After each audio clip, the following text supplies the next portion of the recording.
we did have a choice of continuing to walk with the Lord or walking away. And in those first few days, it was a given that we knew that if we walked away from the Lord, we were not only losing our daughter, but losing our faith. And that was not something that we had any interest in doing or that we thought was going to help us at all. In Isaiah 55, verses 8 and 9, he says, "For my thoughts are not your thoughts, neither are my ways your ways. As the heavens are higher than the earth, so are my ways higher than your ways, and my thoughts than your thoughts." And that was one of those things that we clung to, knowing that we didn't have to understand. But he gave us a sense of peace, of continuing to move forward, and of healing, slowly but surely.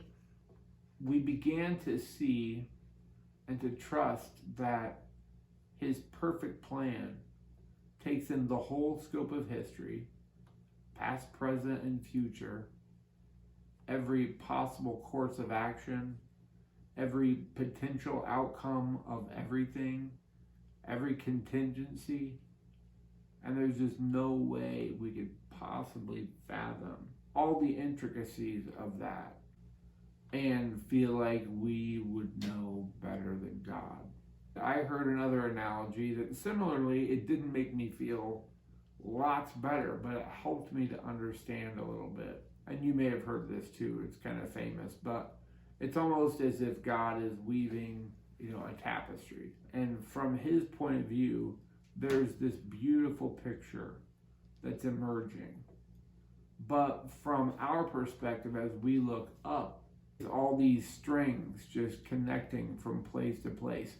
I don't know if you've ever seen a tapestry. It's the same thing with lots of rugs, but the backside is just a mess so that it can connect all the threads to where they're supposed to be. It just kind of clicked with me a little bit that how can I think that I know better than God?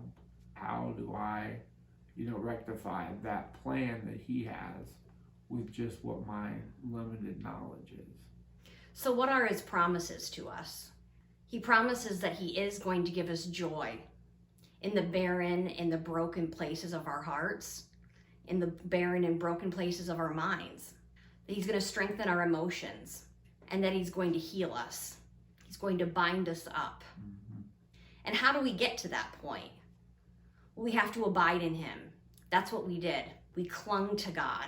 We trusted that he was good even when our emotions and our minds didn't understand it. We needed to learn to accept his comfort every day. The little joys that he brought into our life, either by our kids or just day-to-day living. We just learned to accept that the little joys in life were comfort from him.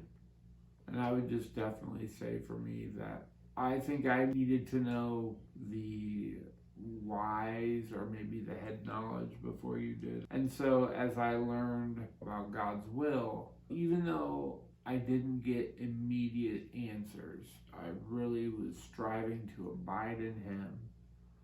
And slowly God brought joy and peace. And understanding that, things not going to be the same again, but they'll be okay and they'll even be good. And it's only through God's power that we experience that at all. Well, our next video is going to be on some easy action steps that you can take in these times. Because people always will ask us, well, what do I do? Where do I go from here? And there's no doubt there is just a storm to walk through. Yes. And there's really nothing that's going to make it better right away. No. But there are some things that can make it 1% easier, 2% easier. And in those moments, we'll take what we can get. So, smash that like and subscribe button. I hate that so bad. That was over the top. Should I just never say it? No, because it helps us to reach more people.